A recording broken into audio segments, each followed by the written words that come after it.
Perkenalkan, nama saya Abasya, Farmasi Reguler A Angkatan 2018, dan teman saya Meli Kurnia dari Farmasi APK 2018. Pada hari ini kita akan melakukan praktikum farmasi fisika, yaitu tentang tegangan permukaan dan kelas.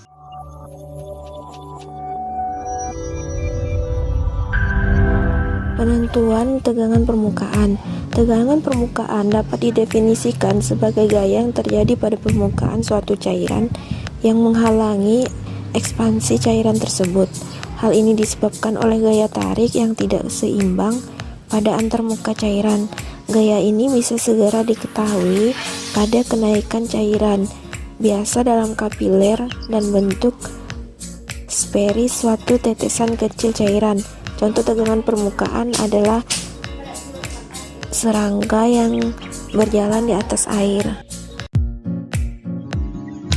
Tegangan antarmuka atau interfarsial adalah tegangan yang diukur pada bidang batas dua cairan yang saling tidak bisa bercampur. Tegangan antarmuka ini penting dalam aspek praktis dan teoritis pada masalah emosi. Ini adalah contoh gambar tegangan antarmuka, yaitu air dan minyak, dua fase cairan yang tidak bisa dapat bercampur. Selanjutnya metode kenaikan kapiler, di mana suatu cairan naik dalam kapiler karena gaya tegangan mukanya bekerja pada sisi kapiler, lalu bekerja per meter kapiler. Dan menurut definisi di atas, hal tersebut dapat digambarkan sebagai berikut. Yang pertama ada tegangan muka sama dengan gaya per 2 VR, di mana R adalah jari-jari kapiler. Gaya ini menyebabkan cairan naik ke atas. Secara pasti dilawan oleh efek gravitasi yang dapat dengan rumus di atas. Yang kedua ada efek gravitasi sama dengan VR kuadrat, di mana R adalah jari-jari kapiler, H adalah tinggi kenaikan, D adalah kerapatan cairan, dan G adalah gaya gravitasi.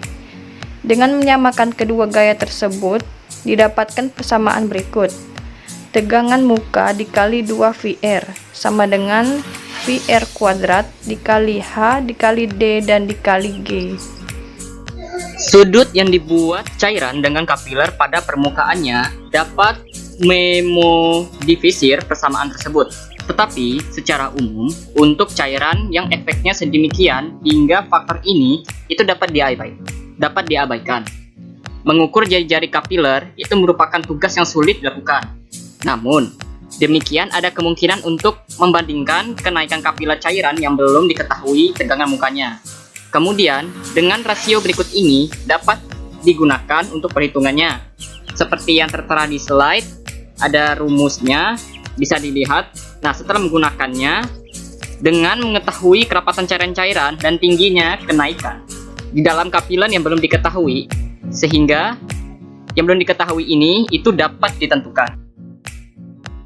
Nah, sebenarnya apa sih tujuan yang untuk dilakukannya penentuan tegangan permukaan ini? Nah, tujuannya itu adalah untuk mengenal dan membiasakan diri dengan konsep dan pengukuran tegangan permukaan.